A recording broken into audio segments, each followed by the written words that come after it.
A todos,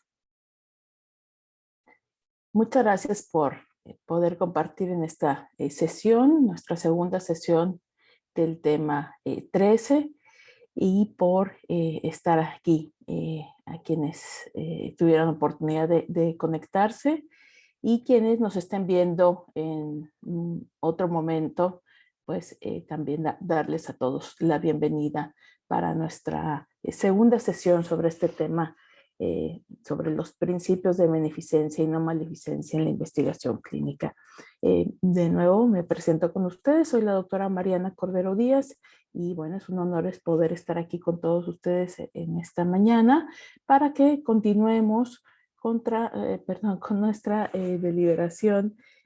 respecto a la relevancia de estos dos principios dentro de la investigación clínica. Bien, si me permiten, quisiera dar muy brevemente un recuento de lo que comentábamos en la primera sesión a manera de un contexto de en donde hemos dejado nuestra primera aproximación a esta deliberación y hacer una propuesta respecto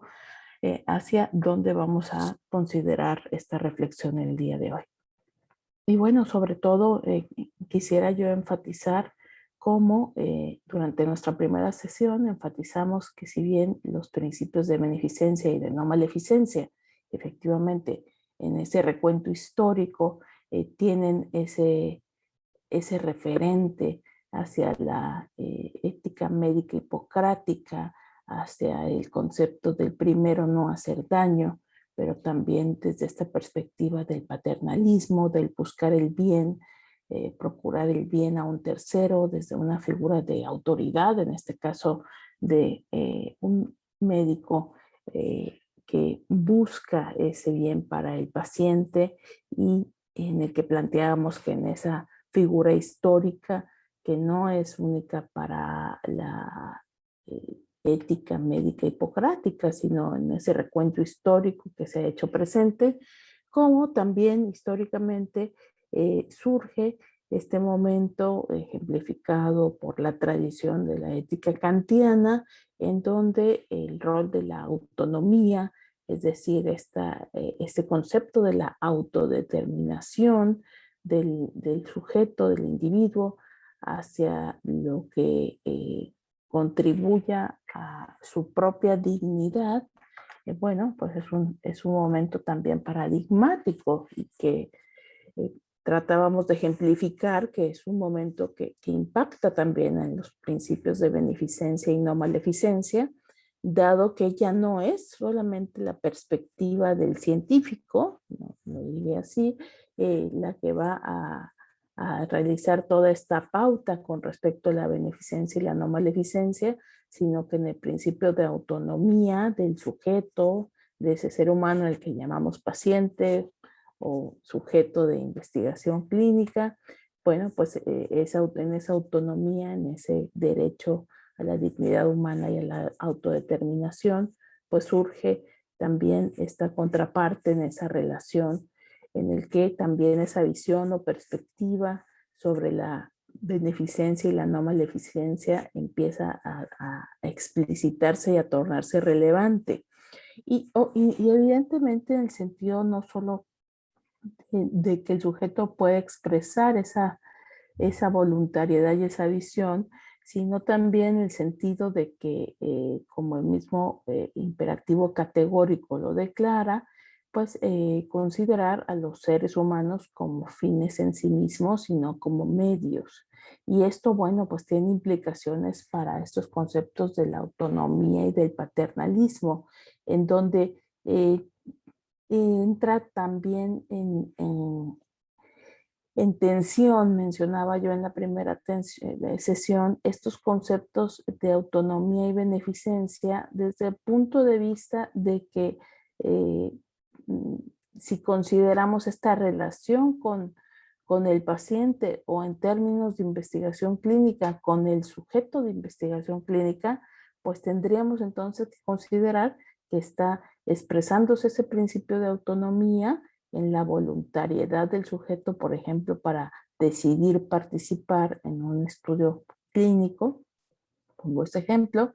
y también su propio concepto sobre la beneficencia, es decir, cuál es esa visión del bien en el que estaría ya sea contribuyendo para el desarrollo de conocimiento científico o una beneficencia que podría también percibir o interpretar como los posibles beneficios que pueda obtener individualmente inclusive de participar en una investigación clínica. Entonces, no solo es la perspectiva del científico, que también mencionaba en la sesión previa, el científico, el investigador, en este ejemplo que estamos utilizando, pues tendría que considerar cuáles son esos, no solo los posibles beneficios, sino cómo podemos como científicos diseñar e implementar los protocolos, incluyendo las fases de reclutar pacientes y de la implementación del mismo protocolo, de manera que podamos garantizar que estamos buscando el máximo beneficio posible. Y también, sobre todo, evitando cualquier situación de daño. Y evitando de nuevo, pues al máximo, porque mencionábamos cómo, pues sin lugar a dudas, en términos de conocimiento científico y de la investigación clínica en particular, ya con sujetos humanos, con seres humanos, pues existe esta tensión entre los riesgos, beneficios y entre ese compromiso de poder procurar al máximo que no se presenten daños. Esa no maleficencia implica también el poder garantizar que estamos realizando todos los esfuerzos posibles, y hablo desde el punto de vista, lo mencionaba la sesión pasada, desde el punto de vista desde que tengamos un protocolo rigurosamente estructurado, basado en las buenas prácticas y en la metodología científica del paradigma que predomina actualmente, y también el hecho de que el proceso de información al sujeto de investigación pues sea completo y veraz, ¿verdad? No solamente para el consentimiento informado, para ese proceso de reclutamiento de pacientes, sino también durante todo el proceso del desarrollo del protocolo de investigación. El no hacer daño, hablaba yo en nuestra sesión previa, pues incluye no solamente un aspecto estrictamente biológico, sino también tiene que ver desde estos aspectos de la integridad científica, de lo riguroso que sea nuestra metodología de investigación, incluso aspectos relacionados con el manejo de la información, la privacidad y la confidencialidad de la información. Y bueno, pues hablábamos la sesión previa de cómo al tratar de acotar entonces estos dos principios, pues planteaba yo cómo se van entrelazando o cómo están interrelacionados con los conceptos precisamente del principio de autonomía e inclusive con el principio de justicia. Algo importante es que, bueno, en algunas ocasiones tratamos de identificar esta tensión entre quién determina esa pauta de la beneficencia, ¿no? ¿Qué es el bien? ¿Cuál es ese bien que estamos procurándole al paciente? Si es solamente un bien biológico o si tendríamos que considerar otros aspectos o si tendríamos que explorar junto con el paciente o el sujeto de investigación esa perspectiva sobre cuál es ese bien que estamos persiguiendo o procurando. Y ahí podría existir entonces esta tensión entre el paternalismo versus la autonomía, un poco tratando de decir, bueno, desde la visión del paternalismo, sería el científico quien tendría esa perspectiva de cuál es ese bien. Desde el punto de vista de la autonomía, pues sería el paciente o el sujeto de investigación quien tendría esa perspectiva de su propia autodeterminación sobre su proyecto de vida y por lo tanto lo que es un bien o un daño para ese proyecto de vida. Y por lo tanto, planteaba yo el argumento de que quizás estaríamos en una época, en una era, hoy en pleno siglo XXI, donde la beneficencia y la autodeterminación tendrían que hacer esa amalgama o esa interacción. Dos perspectivas sin que el científico renuncie a su perspectiva de lo que como autoridad en esa ciencia puede considerar con elementos basados en la evidencia, porque hoy estamos en ese paradigma del ejercicio de la ciencia, que podría entonces el científico decir, estos son mis elementos para argumentar que este es el bien que estamos persiguiendo para ti paciente o para ti sujeto de investigación o para todos los que estamos participando en este protocolo, cuando también usamos el concepto de que, bueno, la beneficencia, el bien, es el bien común que estamos buscando en la generación de nuevos conocimientos. Pero, insisto, en una interrelación con ese concepto de la autodeterminación del individuo en el que puede él, ella o como la persona se identifique, también contribuir con decir, efectivamente, veo cómo pondero esa perspectiva de la beneficencia del científico y cómo la pondero yo desde mi propia cosmovisión. Muy concretamente pondré el ejemplo de un sujeto de investigación que comprende que va a contribuir al desarrollo del nuevo conocimiento científico si entra en un protocolo de investigación clínica, pero a la vez también utiliza este principio de la autonomía, de ese derecho a la autodeterminación y a su propia dignidad humana, decidiendo que quiere, que desea participar y que desea intentar lo que sea que le ofrezca ese protocolo de investigación, inclusive para explorar la posibilidad de que le genere algún beneficio en su propia vida, salud y o proceso de enfermedad. Entonces, algo importante es que tendríamos que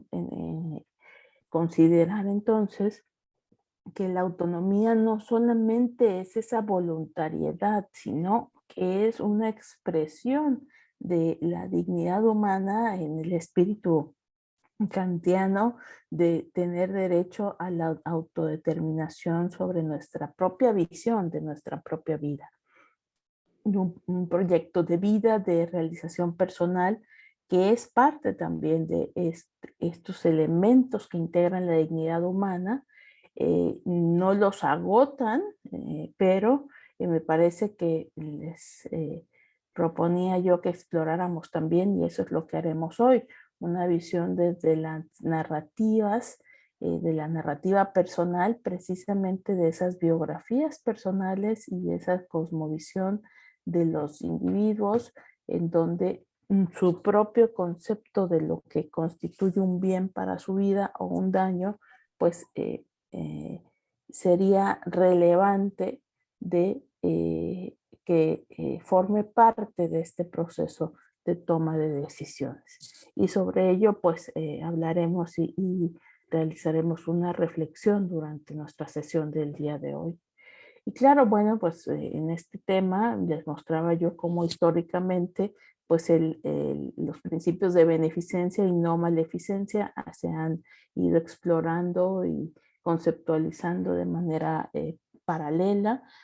y cómo en el siglo XX, bueno, pues surgía esta discusión en torno al momento histórico de la posguerra y de la segunda mitad del siglo XX, en donde en el ejemplo que tomaba yo de la comisión del informe Belmont en los Estados Unidos, pues se reflexionaba sobre si el principio de beneficencia y el de no maleficencia se deberían de separar, o si el principio de beneficencia lleva implícito el concepto de no hacer daño. Y bueno, pues este es uno de los cuestionamientos, me parece, más importantes en cuanto a esa discusión académica y conceptual de finales del siglo XX, donde esta pregunta de sobre si hacer el bien implica no hacer el mal, si la beneficencia implica la no maleficencia, si esto fuese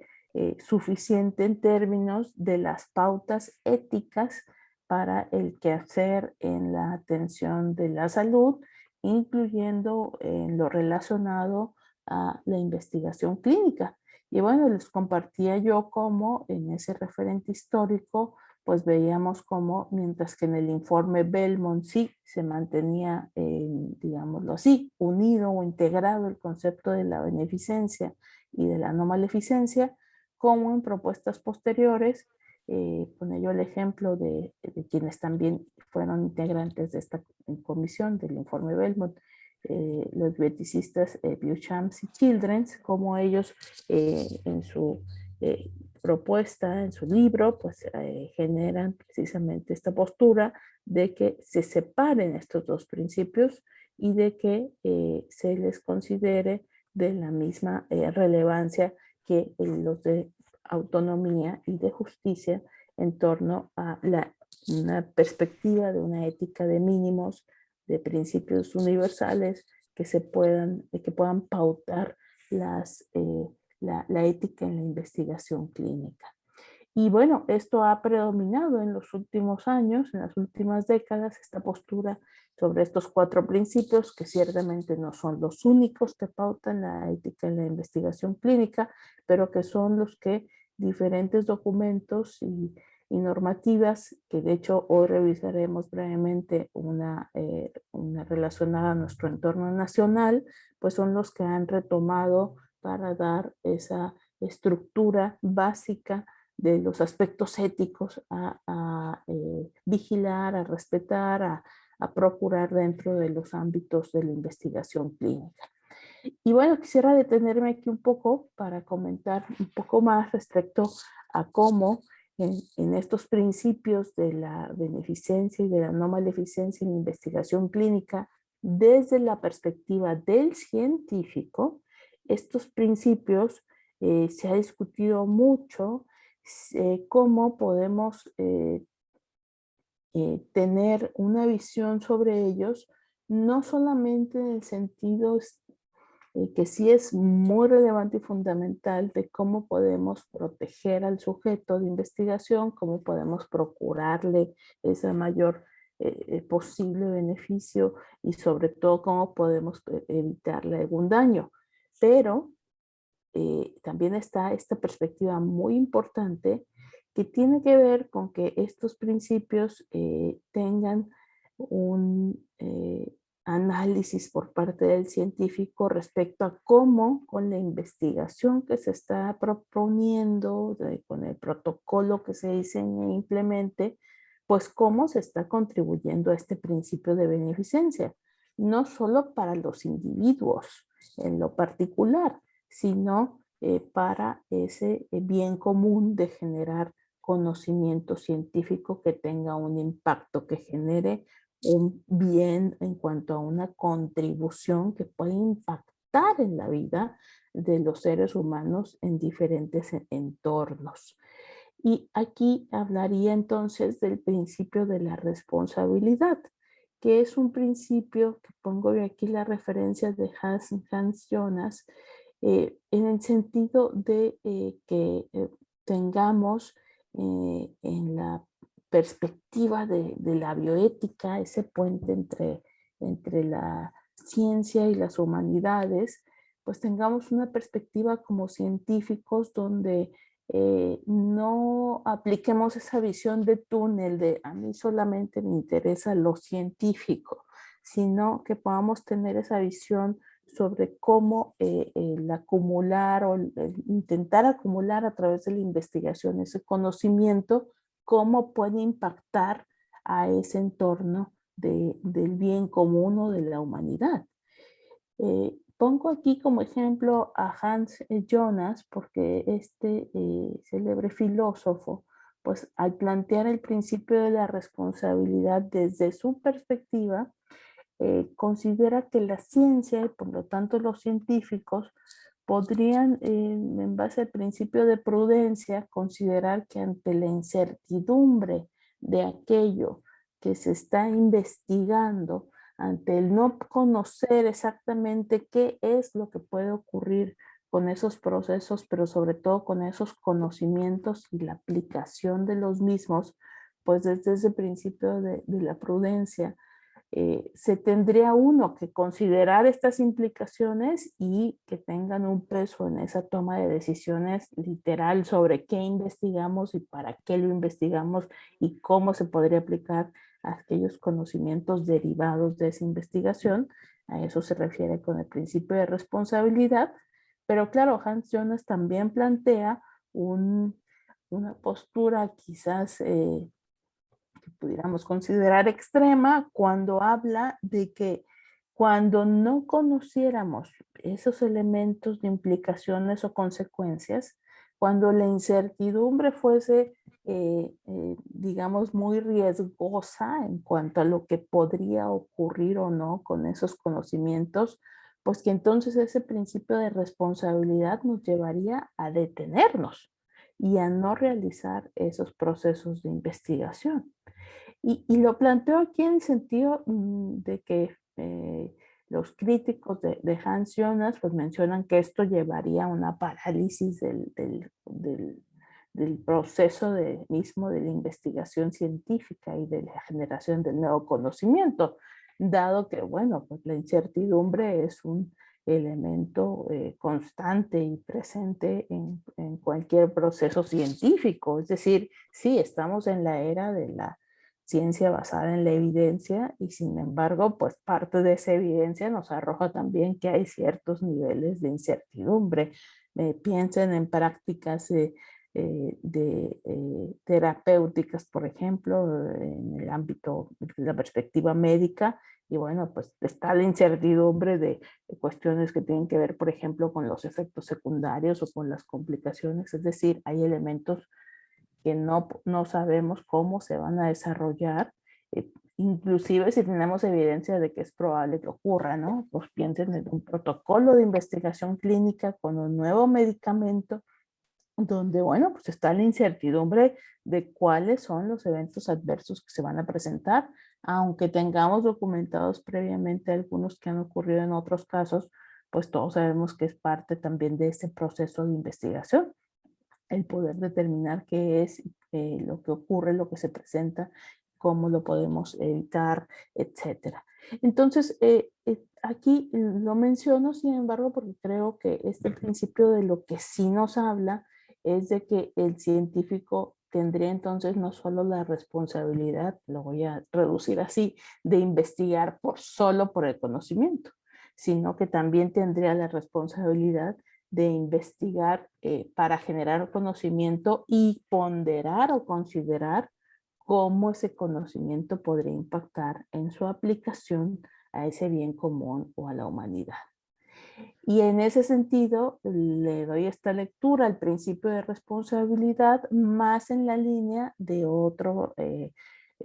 pensador y filósofo político, de hecho, que es Max Weber, o Weber, que él lo que conceptualiza es que el principio de responsabilidad precisamente implica desde el punto de vista ético que seas y asumas la responsabilidad no solo de esa toma de decisiones, de lo que fundamenta toma de decisiones, sino de las posibles implicaciones que esas decisiones puedan tener y que lo plantea desde un punto de vista de nuestro ejercicio, por ejemplo, en las profesiones. Entonces, es la propuesta de Max Weber en esta visión hacia nuestros principios de beneficencia y no maleficencia, sería, bueno, ¿qué elementos constituyen para ti ese bien que persigues? ¿Qué elementos sostienen que vas a evitar ese daño? Y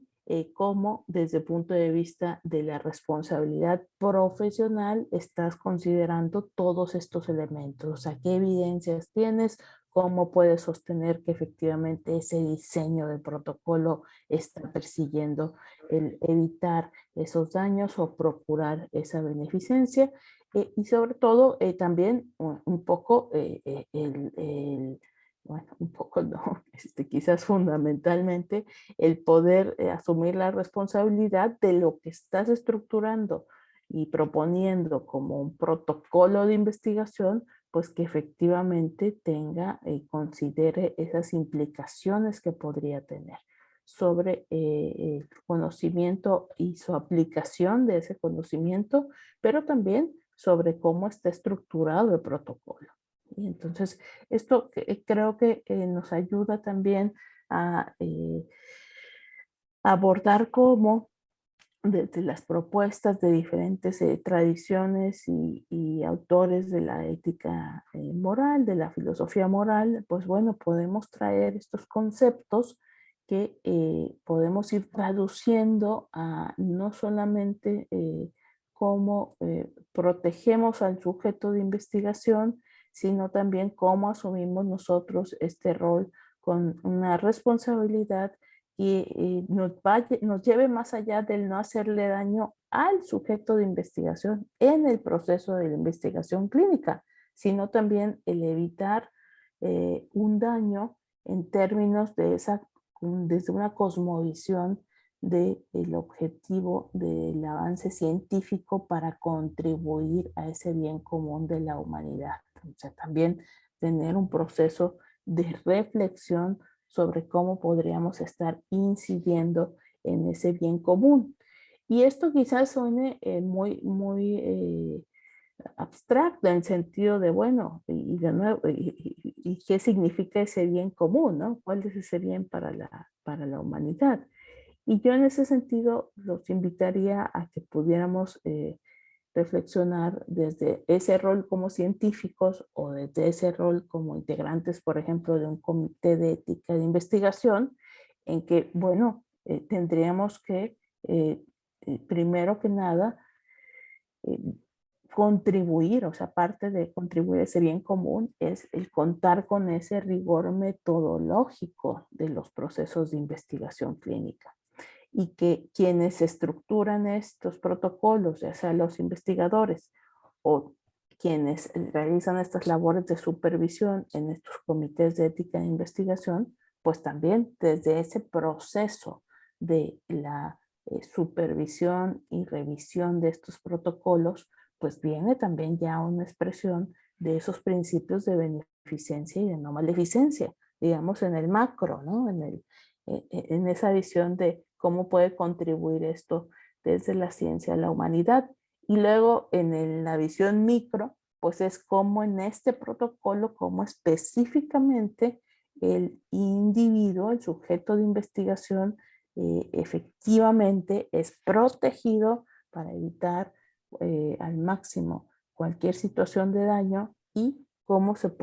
está considerando el poderle propiciar una situación de beneficio, si fuese posible. Y bueno, mencionábamos en la sesión pasada la relevancia de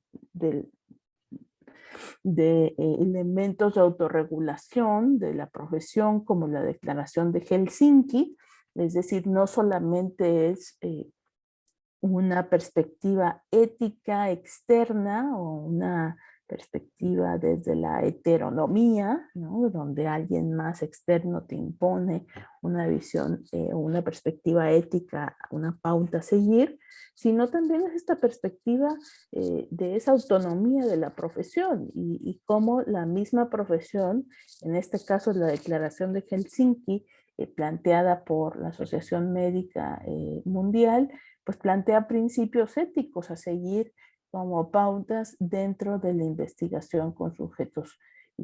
humanos. Y algo muy importante es que revisábamos la semana pasada esta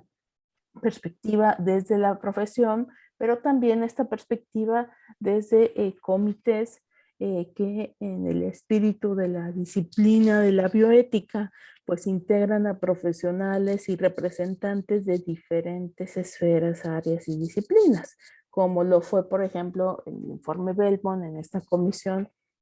en donde pues existían integrantes que eran no solamente de las áreas científicas, sino también de las humanidades y representantes de la población en general. Y todo esto es con el espíritu, insisto, de que podamos ir integrando esas diferentes cosmovisiones.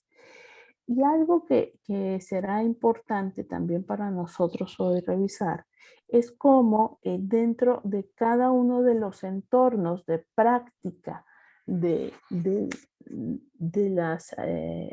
la aplicación de las normativas, como también dentro de estos documentos vienen expresados estos conceptos de los principios de beneficencia y no maleficencia, pero también quiero enfatizar de nuevo que aunque exista esa descripción de cada uno de estos principios por separado, pues considerar que estamos también ante el reto de irlos integrando en nuestra práctica. Es decir, es importante que podamos conocer los elementos que están en este tipo de referentes, pero también algo importante es que podamos, y déjenme nada más aquí verificar que lo estemos compartiendo, que podamos conocer estos referentes. Si yo aquí comparto la guía del 2018 de la Comisión Nacional de Bioética, está en el entorno de México, sobre la Guía Nacional para la Integración y Funcionamiento de los Comités en Ética en Investigación. Y quiero dedicar unos minutos a que exploremos este documento porque me parece muy relevante que podamos analizar cómo dentro de estas normativas también cómo se están expresando estos principios y sobre todo la aplicación en un campo totalmente práctico y de una pauta de acción como pretenden ser estos documentos. Entonces aquí me voy brevemente nada más a la cuestión de la guía y bueno, pues como ustedes saben son guías que nos permiten comprender cómo se establecen estos comités. Yo argumentaría que hay una oportunidad de que podamos ir enriqueciendo estos mismos procesos, de que yo insistiría en la autorregulación profesional, pues es una oportunidad para todos y que también se puede tener ese activismo para ir nutriendo estos elementos de pauta. Específicamente sobre este documento, me voy aquí a la primera sección porque quiero mostrarles y compartirles cómo dentro de este primer apartado del marco conceptual, pues podemos efectivamente encontrar elementos que son de relevancia, como a finales del siglo XX, pues surgen también las oportunidades de ir generando una normativa internacional en términos de investigación clínica, de ética de investigación clínica y de cómo nuestro país ha ido también, sobre todo en estas primeras décadas del siglo XXI, pues ha ido integrando estos conceptos y estas normativas internacionales a nuestras propias pautas nacionales. Y algo que me parece muy importante en esta guía y en lo que me quiero detener es precisamente en cómo cuando habla de los principios éticos en investigación, pues de nuevo lo que comentábamos en nuestra sesión previa, cómo el respeto a la autonomía pues es de los principios que generalmente en esta normativa se menciona primero y cómo y quiero enfatizar cómo se hace referencia a que es un concepto que tiene que ver con la capacidad de las personas para la toma de decisiones y la relevancia del proceso de consentimiento informado. Algo importante sería, como aquí lo mencionan, es el principal beneficio que buscaría el paciente sería el alivio o la curación, mientras que dice aquí en la investigación solo existe la posibilidad de beneficios potenciales, para lo cual es indispensable que el sujeto esté informado sobre la naturaleza de la investigación, descripción clara de los procedimientos, el propósito, los riesgos conocidos, los beneficios potenciales y demás información conocida, de tal manera que su decisión de participar en investigación sea libre y voluntaria. Entonces, aquí pongo como ejemplo de nuevo en este párrafo cómo al enunciar el principio de autonomía, cómo se hace también alusión a los aspectos del principio de beneficencia en cuanto a que habla de esa posibilidad de los beneficios, en cuanto a que habla de poder brindarle la información completa y veraz sobre el protocolo al individuo, pero también en cuanto al principio de no maleficencia, pues al abordar lo referente a los riesgos conocidos. Y yo insistiría en que parte también del principio de no maleficencia, pues es precisamente el reconocer la dignidad de este ser humano al que llamamos sujeto de investigación, de que pueda realizar una decisión libre y voluntaria en ese ejercicio de su autonomía y de su autodeterminación, de participar o no, o de retirarse de estos procesos. Entonces, aquí en el aspecto de, por ejemplo, de los comités de ética de investigación, pues tendríamos, y de nuevo lo digo así para quienes como yo pues estén participando en estos comités, pues tendríamos que también estar atentos de cómo se están estructurando estos procesos en el protocolo, los procesos de reclutamiento de sujetos, hasta cómo está estructurado el consentimiento informado, en el sentido de que efectivamente incluya todos estos elementos, no solo por el principio de autonomía, eso es lo que quiero ejemplificar, que no solamente el consentimiento tiene que reflejar que efectivamente se está propiciando que el sujeto ejerce esa autonomía y tome una decisión libre, voluntaria e informada, sino que también nosotros, como integrantes de un comité y con esa responsabilidad de supervisar, con esa responsabilidad de manera colegiada para quienes estamos en los ámbitos científicos, podamos contribuir a que existan protocolos más rigurosos, pues que podamos también tener ese ojo crítico de si el documento del consentimiento informado y el protocolo están precisamente vigilando también, procurando que esos principios de beneficencia y de no maleficencia queden claramente explicitados en cómo se están procurando respetar o llevar a cabo dentro de la investigación. Y que no solamente en el protocolo desde una lectura científica, sino que también en el consentimiento informado quede claro para el sujeto de investigación. Y aquí, de nuevo, yo insistiría, es esa complejidad de las perspectivas que tienen estos principios de beneficencia y no maleficencia. Es decir, voy a poner un ejemplo muy concreto. Si yo en el consentimiento informado estoy leyendo la sección de riesgos, posibles riesgos, y lo que me encuentro es una terminología científica, si no hago el ejercicio de cómo va a leer, desde qué perspectiva va a leer esta sección el sujeto de investigación, y si le doy esa lectura y digo, por ejemplo, yo, Mariana, como científica, como médica general, leo la sección y digo, ah, no, sí queda muy claro los riesgos, posibles riesgos,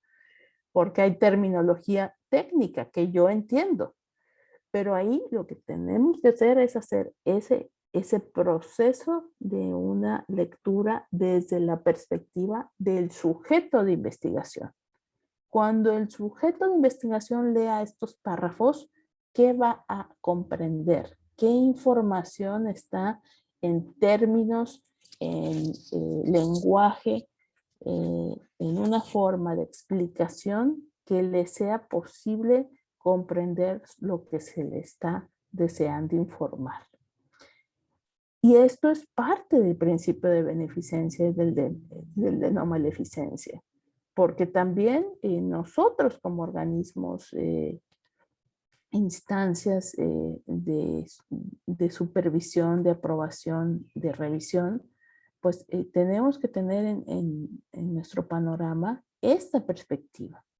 No solamente, insisto, lo que debemos de exigirles en términos de ese rigor científico a los investigadores, sino también cómo se está realizando ese proceso de información y de comunicación con el sujeto y en qué términos está ese lenguaje.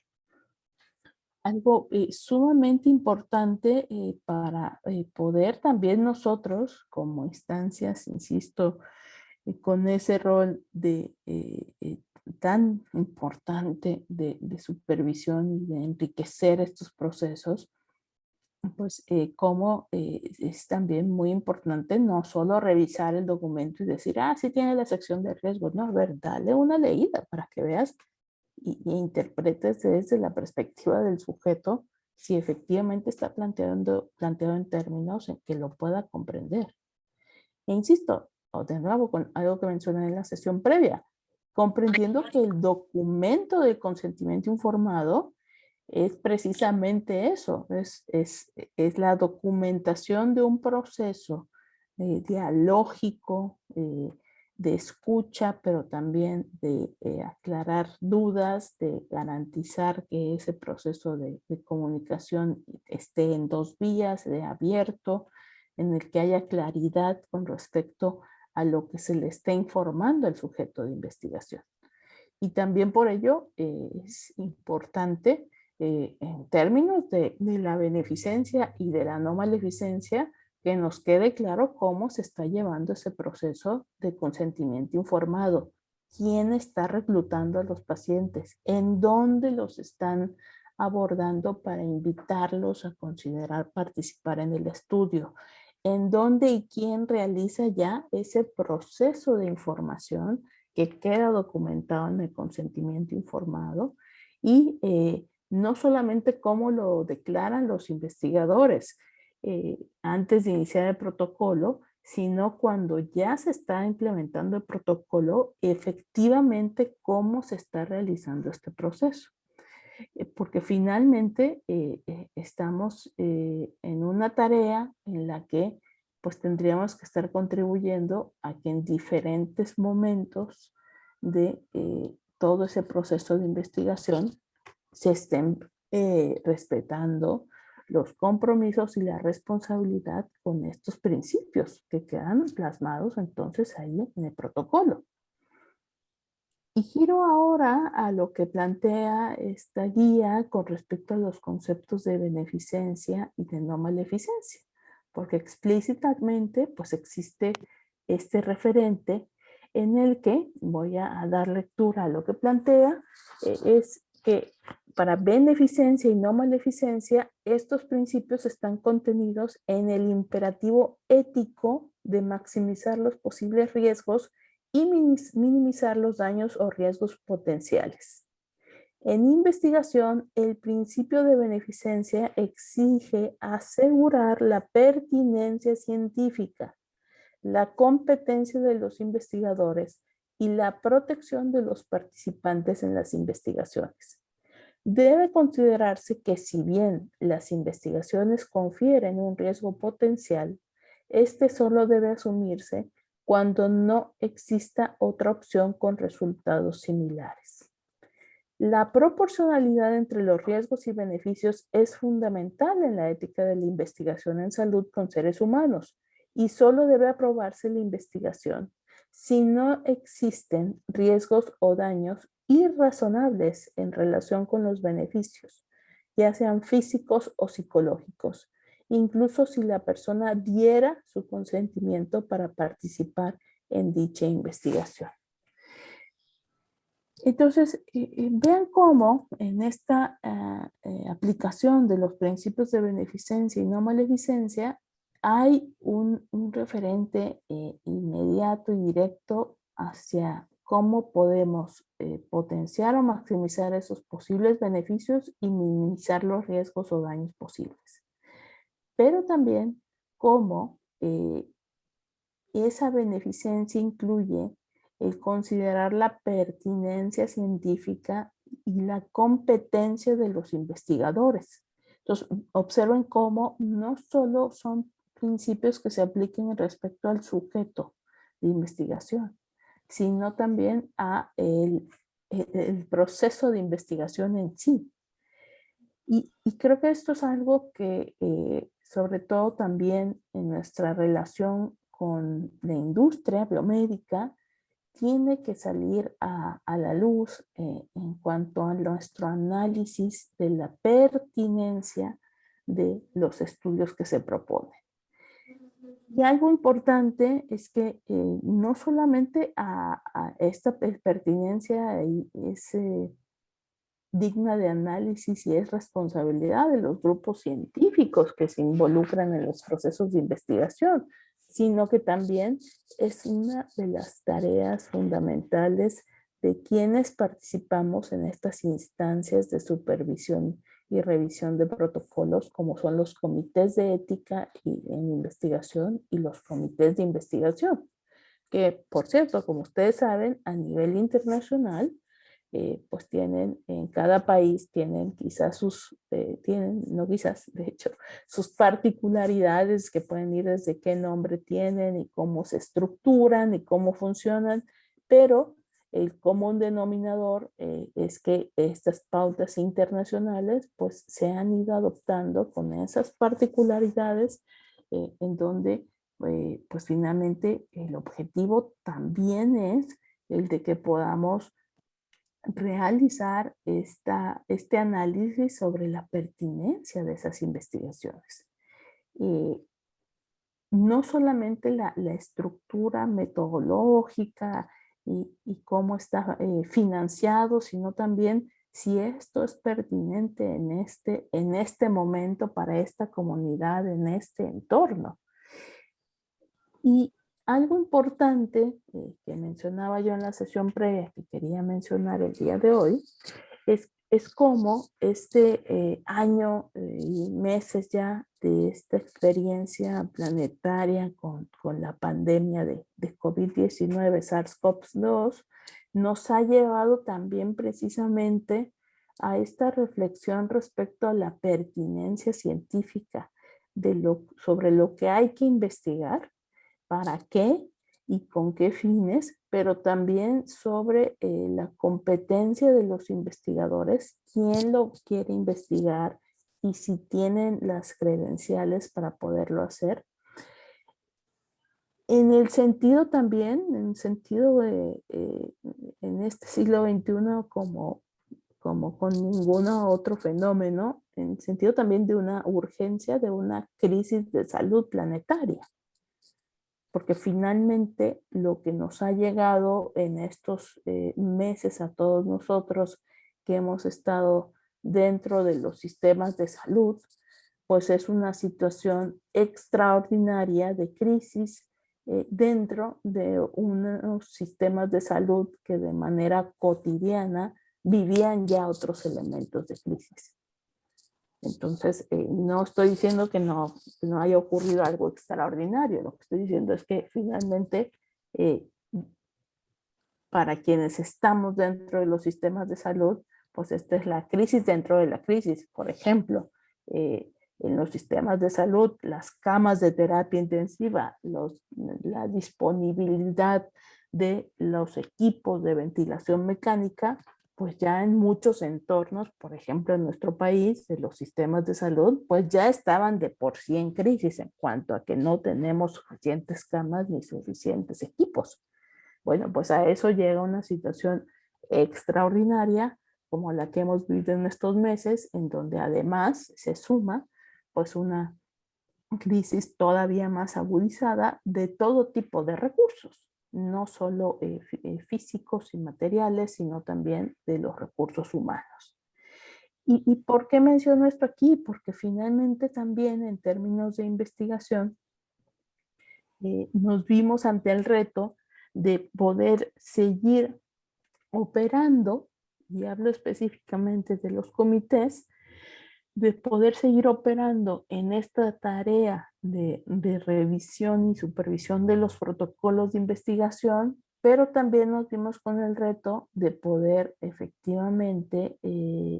asumir con responsabilidad esta tarea de revisar la pertinencia científica de lo que nos estaba llegando,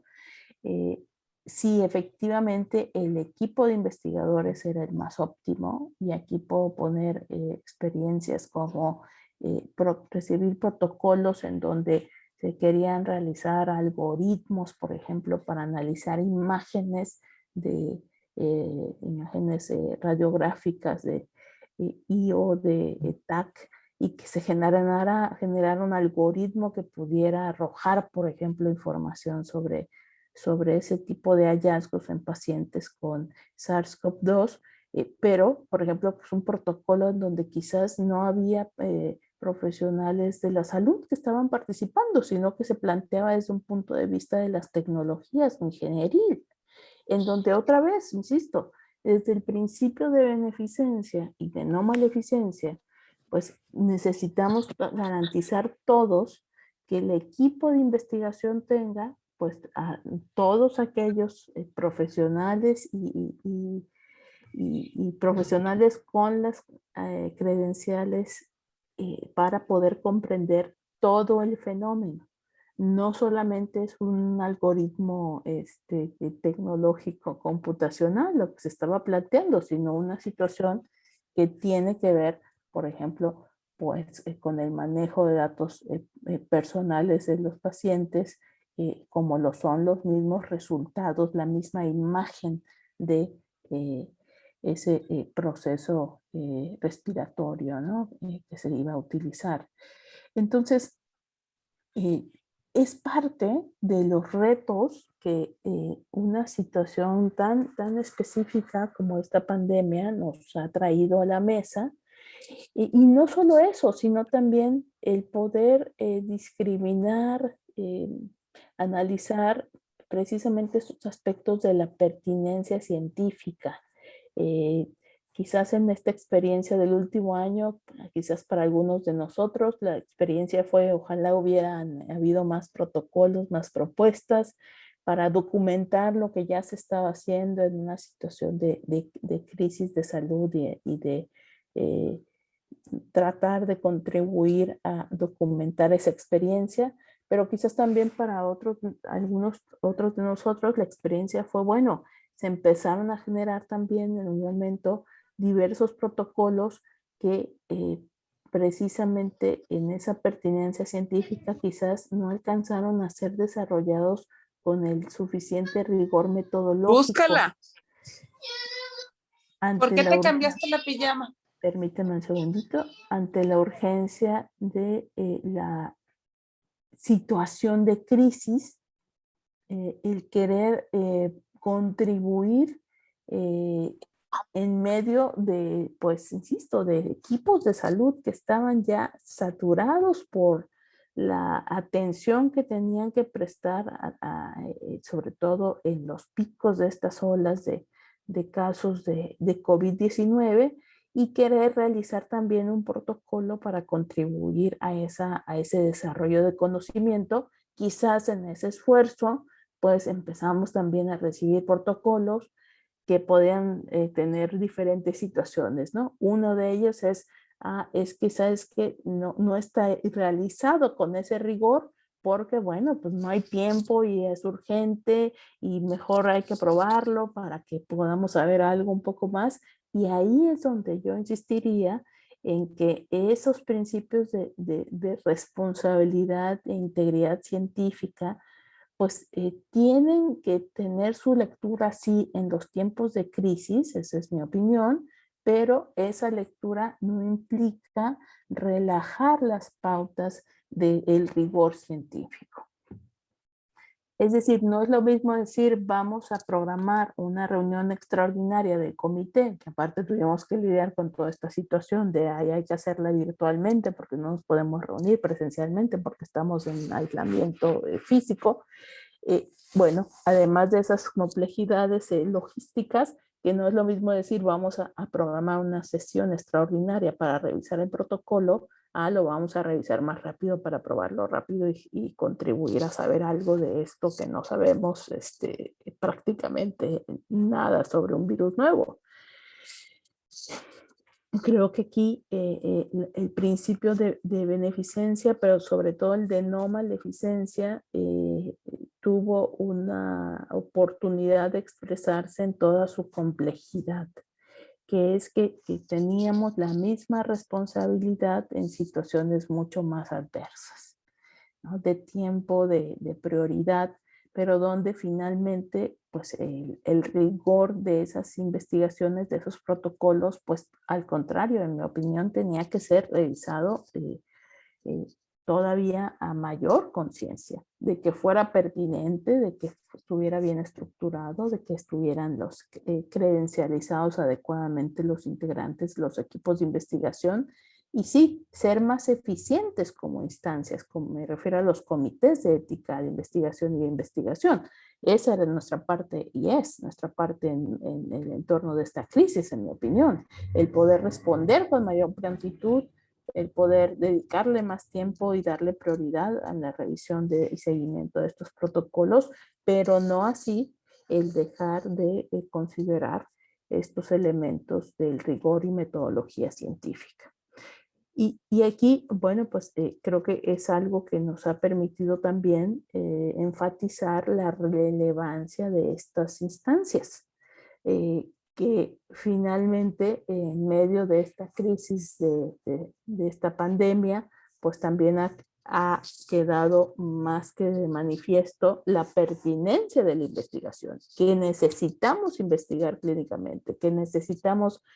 más protocolos que nos permitan acumular más conocimientos, y no hablo solo del SARS-CoV-2, sino en general, de cómo el valor de la investigación contribuye con conocimientos científicos que impactan la salud del día a día de los seres humanos. Y este ejemplo que ha ocurrido en estos últimos 14, 16 meses con el desarrollo de las vacunas, pues es un ejemplo que a nivel internacional ha planteado la relevancia de cómo estos procesos de investigación dirigidos hacia ese bien común, en donde en esa autorregulación de la ciencia, pero también de la industria y de las políticas públicas, pues permitieron que existieran recursos para estos procesos de investigación con una aplicación inmediata en cuanto a la materialización de la disponibilidad de las vacunas. Y bueno, hablo inmediata en el sentido de los tiempos en los que esto se logró, inclusive con los intereses del lucro pasando a segundo plano, en donde vemos entonces una posibilidad de que esta dinámica entre la ciencia, la industria y los estados y la sociedad misma tomen esta perspectiva de cómo podemos juntos alcanzar ese conocimiento científico que se materialice en un conocimiento que llegue directamente a la población. Y luego vemos todas las implicaciones, y veo aquí el principio de justicia, todas las implicaciones que esto ha tenido, porque entonces, así como se han podido ya desarrollar diferentes eh,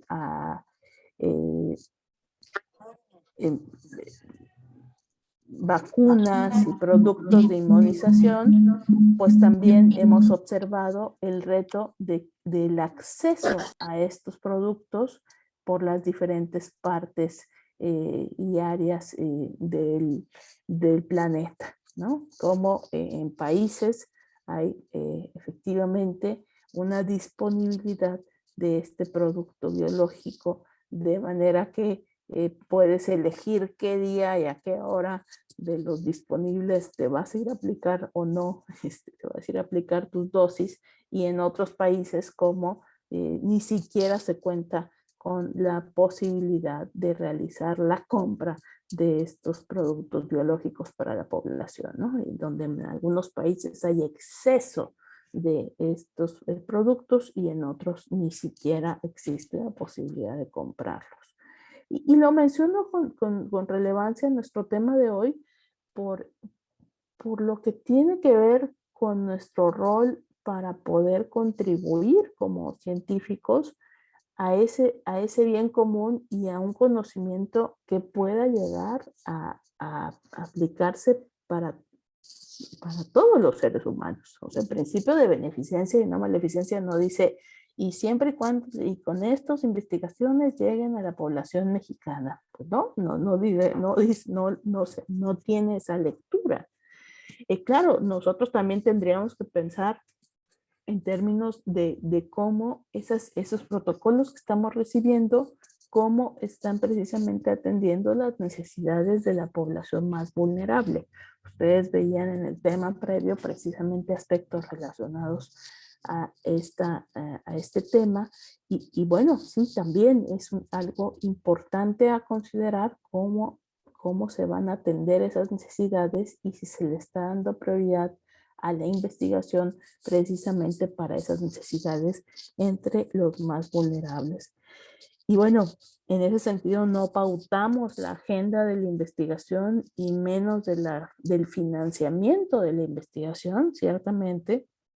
pero como comités sí tenemos también ahí una oportunidad de hacer este análisis dentro de esa pertinencia científica y de poder también hacer los cuestionamientos que pudieran derivarse de ese análisis, de por qué se está dedicando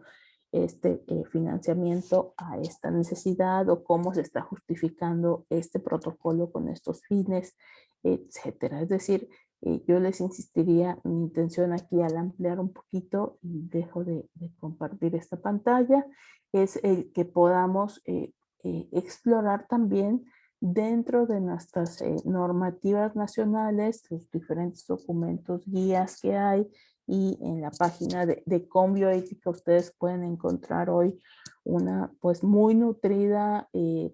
biblioteca de recursos que no solamente están en formato de documentos, sino que también están, y los invito a explorarla, en formato de videoconferencias y sesiones que se han estado realizando en el último año y en las que se han discutido diferentes aspectos relacionados con los aspectos éticos de la investigación y de cómo este ejemplo lamentable en cuanto a la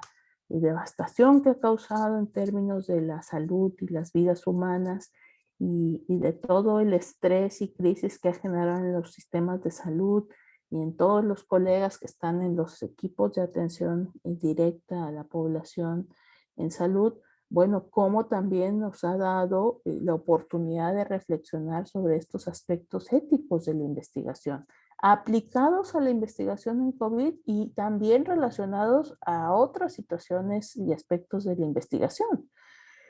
Porque finalmente también es importante señalarlo, bueno, pues estamos ante un entorno en el que también se ha visto retada la investigación, precisamente porque en este inicio del siglo XXI ya veníamos desde el siglo XX pues interactuando con la industria. Y la industria de la investigación pues ha tenido un rol muy importante en cuanto al financiamiento y aquí me dedico exclusivamente a describir lo que está documentado, ¿no? Cuando revisamos quién ha financiado, de dónde viene el financiamiento para la investigación a finales del siglo XX, inicios del siglo XXI, bueno, pues, en esa descripción vemos cómo la industria biomédica pues ha sido uno de los grandes o de las grandes fuentes de financiamiento de esta investigación. Y cómo también esa relación con la industria se ha convertido en un entorno en donde también nosotros debemos de considerar cómo esos principios de beneficencia y no maleficencia se están expresando y cómo también al generarse esos protocolos desde la industria o con financiamiento de la industria, también cómo podemos en esta labor, insisto, de supervisión, de responsabilidad, pues corroborar que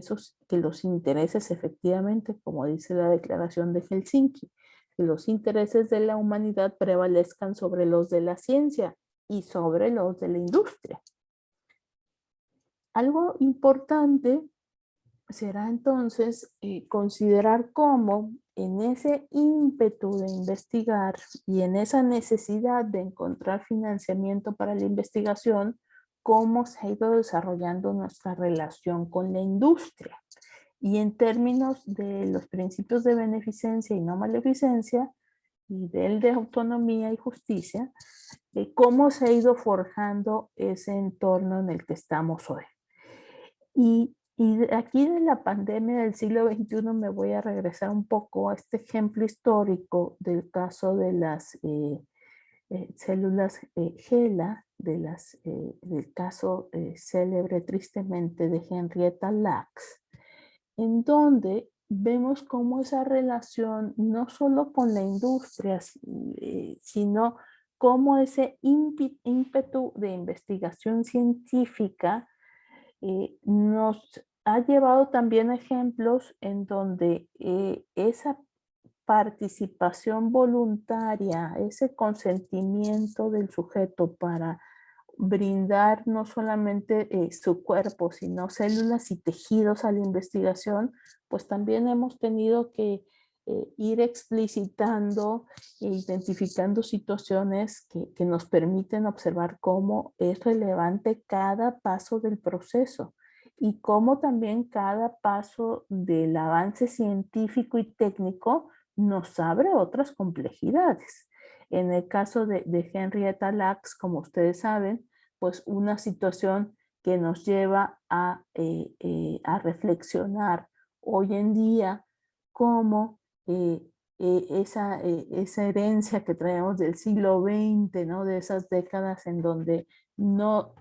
estaba todavía en esta pauta de normatividad legal, cómo obteníamos muestras, tejidos y células de los pacientes con fines de investigación, pero aún así, pues que ejemplifican cómo, aquí en este ejemplo de las células HeLa, cómo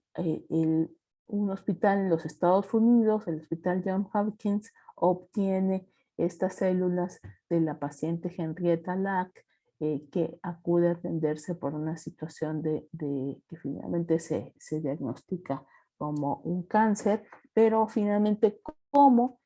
a través de este ejemplo, los especímenes que se tomaron patológicos de este caso, pues terminan siendo utilizados en las siguientes décadas para cultivarse y que puedan crecer in vitro fuera del cuerpo humano y servir para estudiar el cáncer y otras enfermedades. Y todo esto con toda la relevancia del conocimiento científico y de la aplicación y del posible impacto que puede tener en otras personas, pues viene y nace de tomar una decisión de utilizar estos especímenes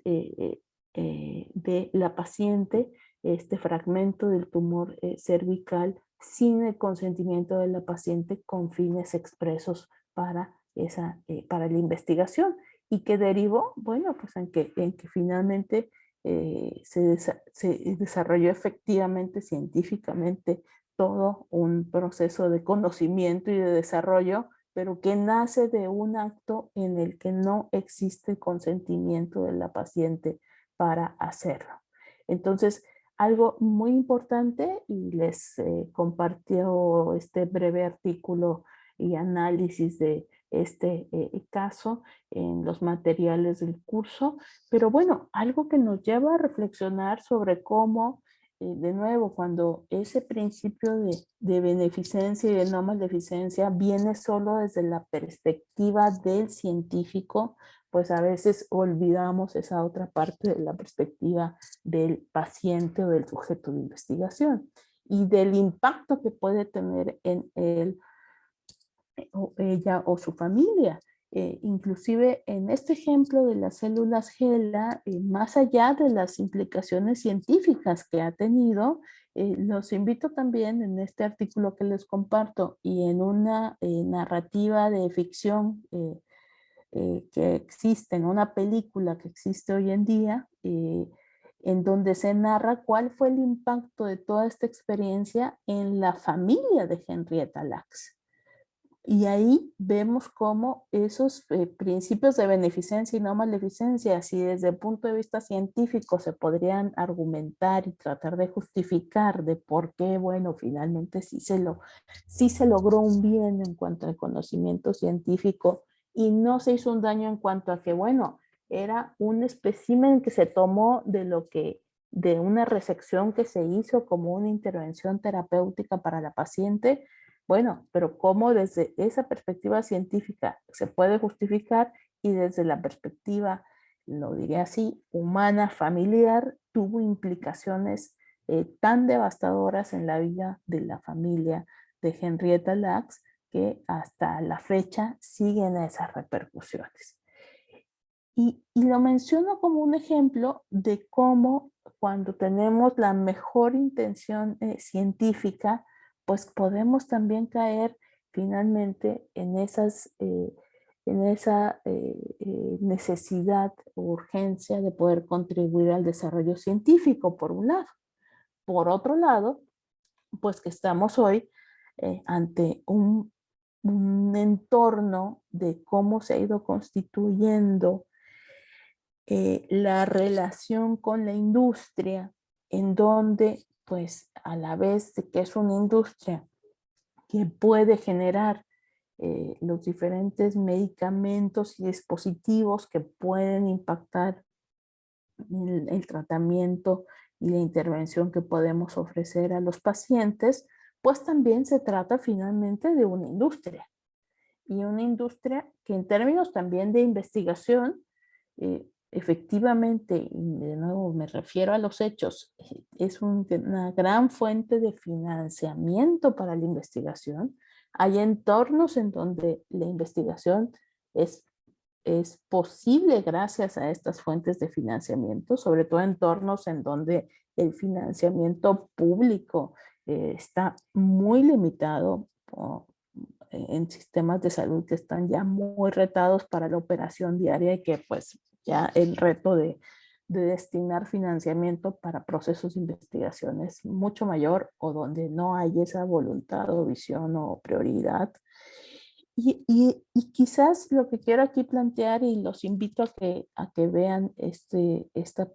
breve charla en formato de TED Talk, estas charlas breves,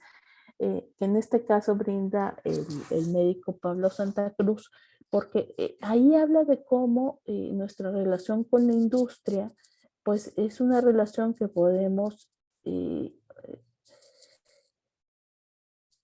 aprender cómo optimizar los recursos que ofrece, pero sin olvidar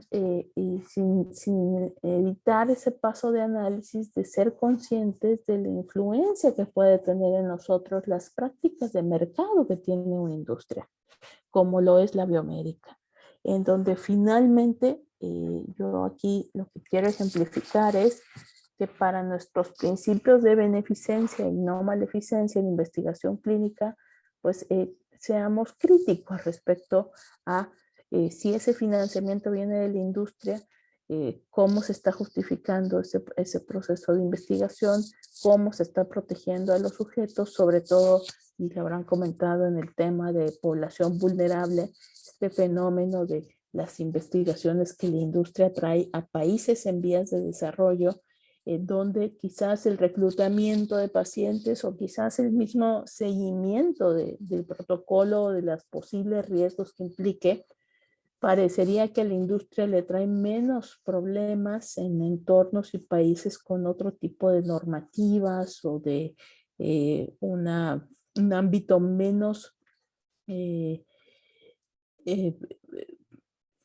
propenso a las situaciones de demandas y compensaciones legales, etcétera, en donde también tendríamos que preguntarnos entonces los protocolos que llegan a nuestros países y aquellos que son financiados por la industria, pues efectivamente, si vienen y si están planteados desde esta perspectiva de evitar los mayores riesgos posibles, sobre todo si se está tratando de población vulnerable como es la que existe en nuestros países. en términos de una vulnerabilidad inclusive socioeconómica y hasta legal, en términos de los recursos que puede tener el sujeto de investigación para proteger sus derechos y la posibilidad de recibir compensaciones o cualquier otra situación relacionada a un riesgo del estudio. Entonces, esto es algo que también nos corresponde a nosotros, insisto, como investigador, que analices críticamente estas propuestas desde la industria, pero también hay que decirlo, como investigador también buscar estos apoyos dentro de la industria si sabemos que es la única forma de investigar. O sea, no quiero decir aquí que siempre con la industria va a haber un interés comercial prioritario, pero sí que estemos atentos de que el interés científico en el protocolo de investigación sea el que predomine, que la protección de los sujetos sea la que predomine, que si se trata de población vulnerable existan esos elementos de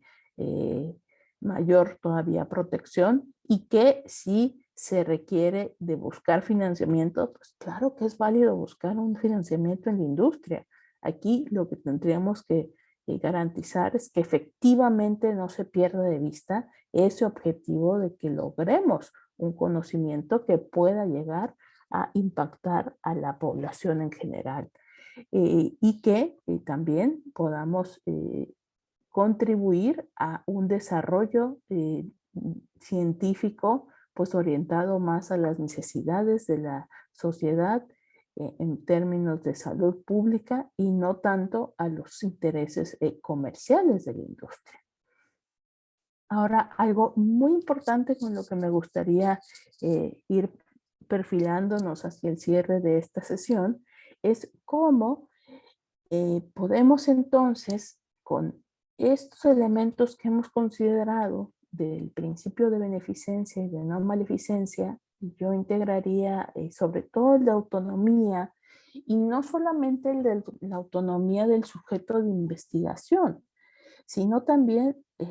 nuestra propia autonomía como científicos o como integrantes de un comité de investigación o de ética de investigación. Porque finalmente de lo que estamos hablando es de que estos principios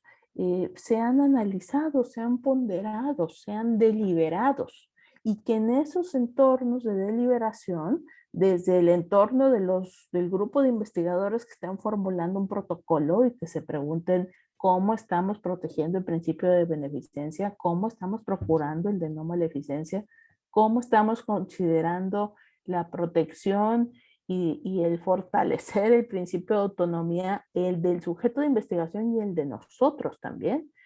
Y también cómo poder tomar decisiones dentro de los ámbitos de investigación, insisto, no solo como investigadores, sino como parte de estos comités, en donde yo plantearía y los invito a reflexionar sobre estos últimos meses que nos han planteado, de hecho, cómo en esta ética profesional de los profesionales de la salud eh, tomó una gran relevancia porque se explicitaron, ¿no?, estos elementos de la ética profesional, de considerar la primacía de la vida y los 4 principios, me refiero a los de autonomía, beneficencia, no maleficencia y justicia, en el sentido de que se explicitaron con el ejemplo de el desempeño profesional de los servicios de salud y de los profesionales que se desempeñan en ellos como algo extraordinario por la pandemia.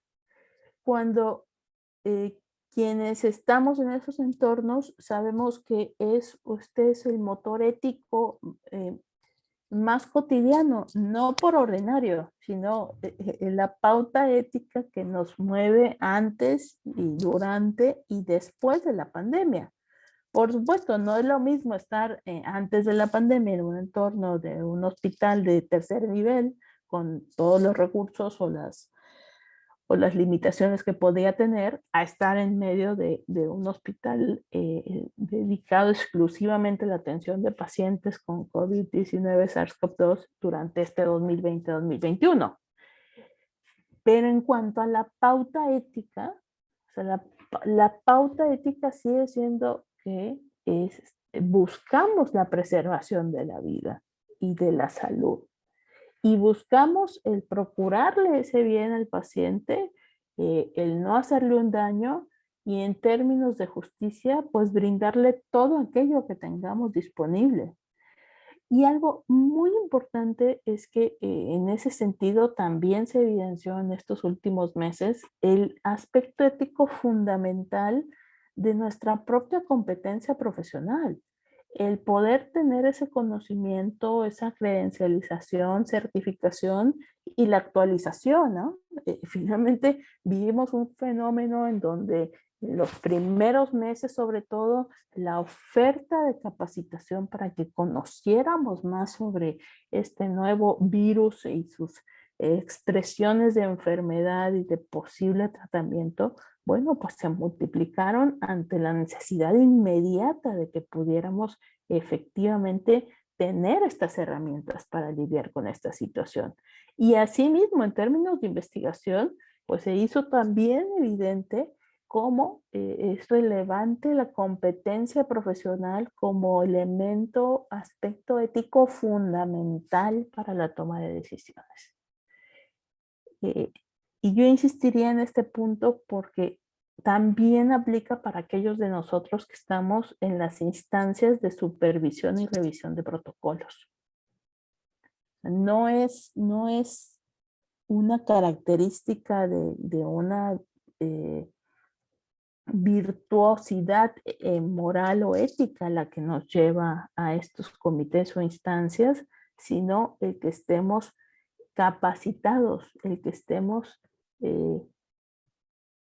que contemos con los elementos de conocimiento para poder realizar una tarea tan delicada como es revisar y supervisar un protocolo.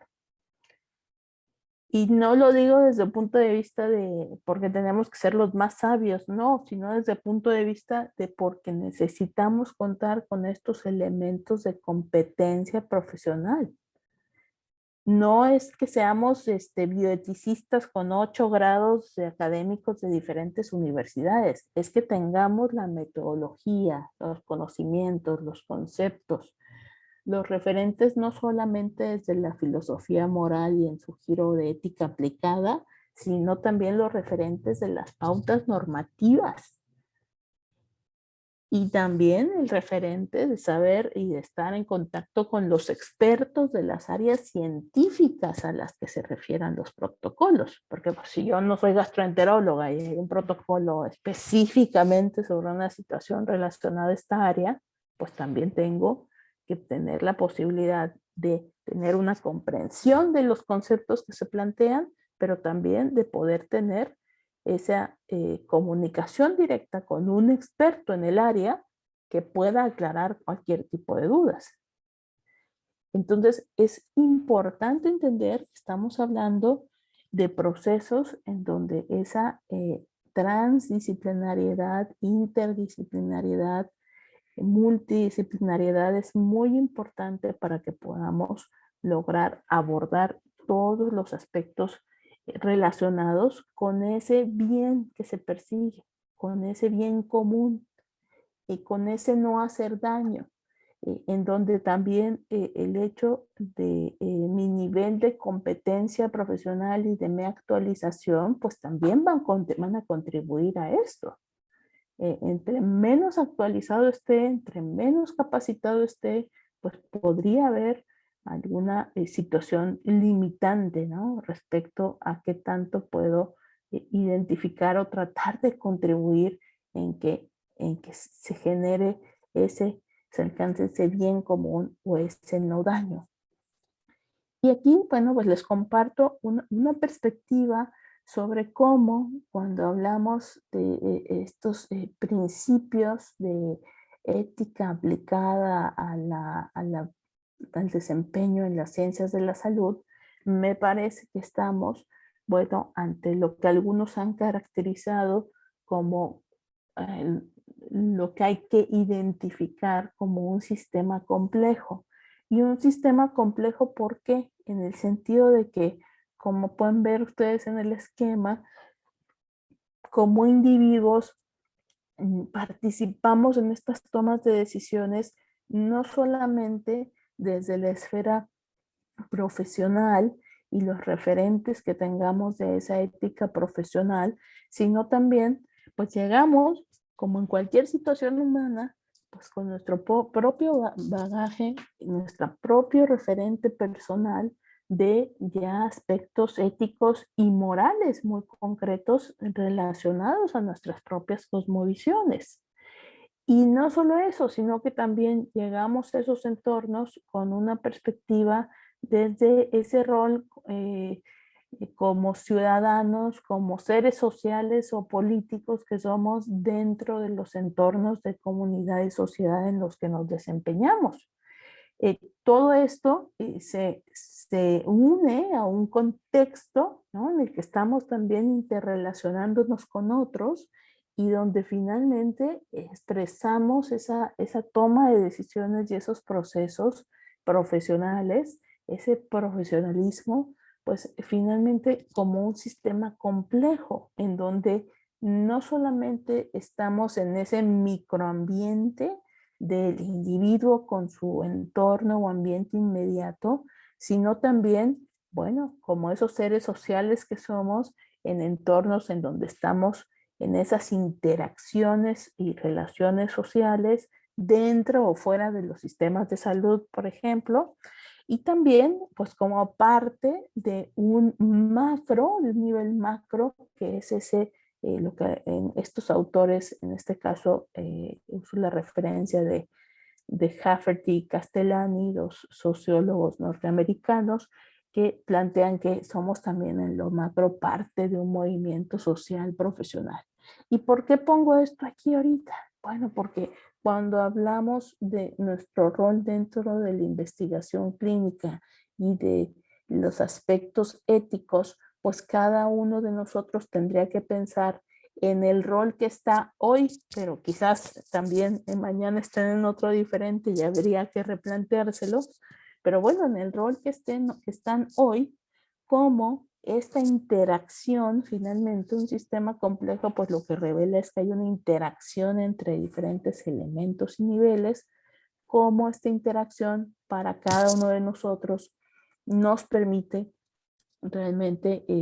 contribuir a que estos principios de ética de investigación clínica prevalezcan, se respeten, a fortalecerlos. ¿Qué elementos hay en esta complejidad que favorecen esa tarea y qué elementos hay que la pueden o que la están o que la podrían obstaculizar? Y si son elementos que podemos como personas en lo individual seguir fortaleciendo aquello que promueve o tratar de corregir o cambiar el curso para aquellos obstáculos, o si son elementos que como grupos podemos tratar de incidir sobre ellos. Por ejemplo, si dentro de los comités de ética de investigación o de investigación, si como grupo deberíamos de promover algunas de nuestras buenas prácticas entre nuestros mismos compañeros, colegas, o también si como grupo deberíamos de abordar aspectos que estén obstaculizando estas tareas. Desde el rol de investigadores también, ¿cómo podemos contribuir a que específicamente en torno a los principios de beneficencia y no maleficencia, a maximizar ese bien común, incluyendo el utilizar los recursos de la industria para ello, pero también cómo podemos mejorar nuestros esfuerzos para evitar cualquier tipo de daño? Y fíjense bien, digo para evitar, ¿no? No, finalmente coincido con la postura de Max Weber de que el principio de responsabilidad es hacerse cargo de lo que está en tus manos. No puedes evitar el daño, no puedes garantizar que no va a ocurrir. Lo que puedes hacer es hacer todo lo posible para que no ocurra. Me parece que desde la perspectiva de la ética de la responsabilidad, pues estamos ante eh, ese gran compromiso de que la beneficencia precisamente no perdamos de vista su perspectiva científica, ese rigor científico de cómo lo justificamos ese proceso de investigación, pero también la perspectiva del científico desde ese principio de la responsabilidad y de la autorregulación. Pero también quisiera cerrar en estos minutos pues invitándolos a una reflexión que ustedes de hecho van a trabajar en el caso de cierre de este tema que encontrarán en Canvas, que es cómo tiene relevancia el que no solamente consideremos esta objetividad tan asociada a al paradigma positivista de la ciencia, ¿no? De ser objetivo, sino también cómo es importante considerar la subjetividad por la que pasa esta interpretación de estos principios éticos. Porque finalmente estamos en un ámbito de la relación humana, ¿no? Si quieren pensarlo en la relación humana del científico como profesional de la salud y el paciente, y si quieren pensarlo en este tema de nuestro diplomado, de la relación del científico con el sujeto de investigación, bueno, pues estamos ante una relación humana que nos abre el reto, como lo enuncia la filósofa española Victoria Camps, bueno, de que podamos establecer una relación en la que el diálogo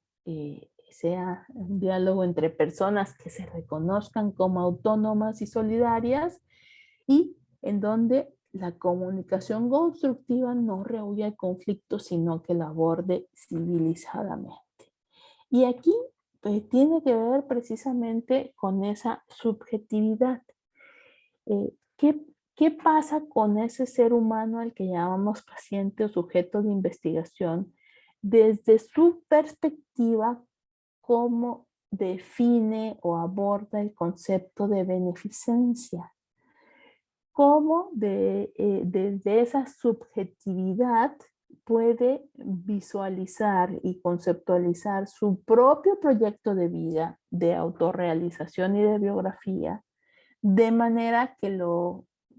sea uno de los elementos en su pauta de toma de decisiones? Y cómo nosotros, desde ese rol de científicos y de profesionales de la salud, podemos contribuir a que en el ejercicio de la autonomía del paciente, pues él, ella o como se identifique la persona, pueda considerar estos elementos en su toma de decisiones. Y cómo podemos entonces contribuir a poder construir un entorno de toma de decisiones compartidas en donde reconozcamos que cada uno de nosotros llegamos, sí, con esa objetividad de esa relación profesional, pero reconocer que esa relación tiene también una expresión de la subjetividad con la que llegamos cada uno de nosotros a esa relación. Y con esto es con lo que quisiera yo que pudiéramos ir cerrando nuestro tema, invitándolos a que en el caso de nuestro tema que realizarán en Canvas, pues puedan ampliar su visión de análisis precisamente a cómo podría incidir esta cosmovisión sobre su propia vida del sujeto de investigación en el proceso de toma de decisiones y específicamente sobre cómo se expresaría el principio de beneficencia y de no maleficencia desde las dos perspectivas, no solamente la del científico, sino también la del paciente. Entonces, para ello he elegido un abordaje de este ejercicio desde un ejercicio de medicina narrativa. En esta nueva tendencia, utilizaremos una narrativa, en este caso audiovisual y literaria, para ejemplificar la situación de un caso, y ustedes, a partir de ese análisis de este material audiovisual y de una lectura de este material literario, podrán realizar el análisis del caso con el que cerramos el tema de hoy. Lo que vamos a utilizar como este ejercicio narrativo de manera audiovisual es una escena de la película Las Horas. De esta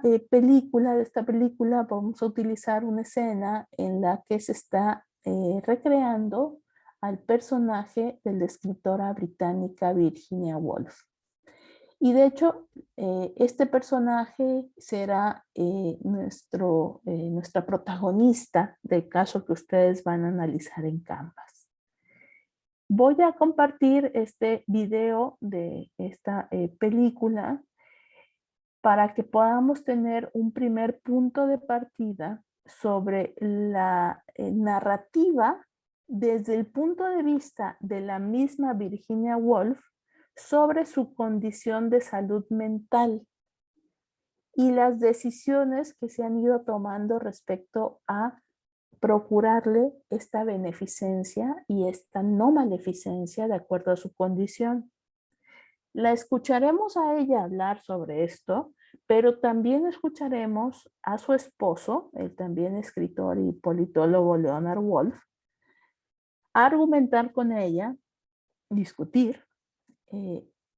cuál es su perspectiva respecto a cómo procurarle ese bien y cómo evitarle un daño. Entonces, lo que veremos en esta escena es un momento en el que Virginia Woolf y Leonard Woolf se encuentran viviendo en los suburbios de Londres. Debido a la condición de salud mental de Virginia, los médicos han recomendado que viva en un entorno más apacible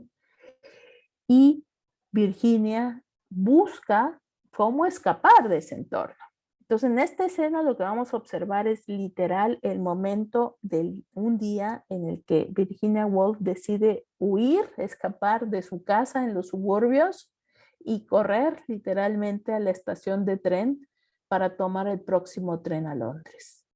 En ese momento en el que está en el andén esperando el tren, veremos llegar a Leonard Woolf, su esposo, y tendrán este diálogo sobre esa beneficencia y esa no maleficencia desde la perspectiva de cada uno de ellos. Les pido que observen con atención las coincidencias en sus visiones, pero también los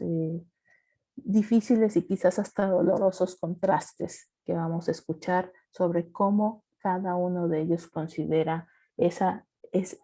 beneficencia y esa no maleficencia respecto a la vida de Virginia Woolf. Voy a detener a continuación la grabación unos minutos para que podamos compartir este video. Si me escucha en este momento Adriana o alguien del Colegio de Bioética, les...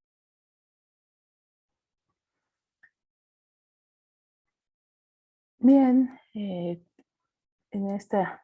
escena, de manera muy importante para el ejercicio que les agradezco ¿Sabes cuál que es la cualidad más seductora según la permiten opinión de las mujeres de todo el realizarán mundo? aquí.